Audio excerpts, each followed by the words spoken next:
नमस्कार. महाराष्ट्रातील विविध क्षेत्रातील बातम्या झटपट आपल्या मोबाईलवर पाहण्यासाठी लगेचच सबस्क्राईब करा राष्ट्रशक्ती लाईव्ह न्यूज आणि सोबत बेल आयकॉन प्रेस करायला विसरू नका.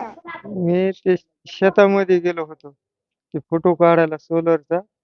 माझ्या ओळखीत साहेब होता. मी म्हणलं बघू तेव्हा प्रयत्न करून.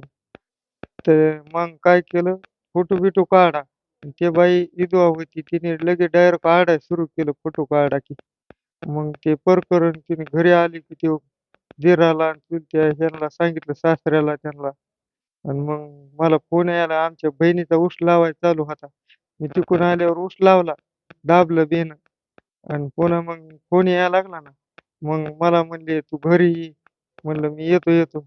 मग ते म्हणले मारणार तुला जीव, म्हणून मी भ्यान्या भ्यान्या रात सारी तिकडंच बसलो, सासरवाडीला गेलो.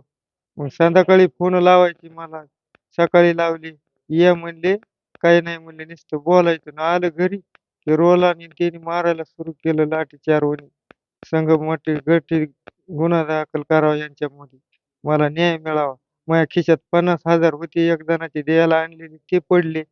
कुणी काढून घेतले काय माहित नाही. 5-50 जण होते हाणायला.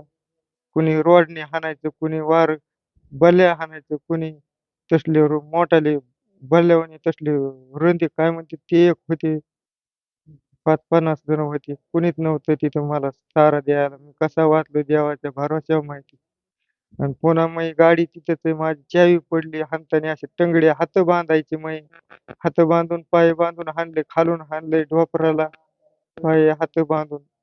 पुन्हा म्हणले जातीवादी कोळी आदिवासी, म्हणले ह्याचं घर ठेवायचं नाही, मोडून टाकायचं, गावात येऊन द्यायचं नाही. अजून आला तर म्हणते जीव मारायचा, म्हणते मला न्याय पाहिजे. त्याच्यावर काय करू मी? मी माझा ह्यांचा आवाज आढळलेला म्हणून मी माझ्या घरातून पळत आले इकडं. म्हणलं काय झालंय बघावं तर. हे माझ्या भावाला असे सगळे मारित होते, गडी माणसं सगळे, कुणी काठीने मारते, कुणी रॉडने मारते. म्हणून मी म्हणलं सोडवा सोडवा. मग मी कसं कसं बाजूला केलं आणि त्याला म्हणले आम्ही म्हणलं पोलीस स्टेशनला नेते.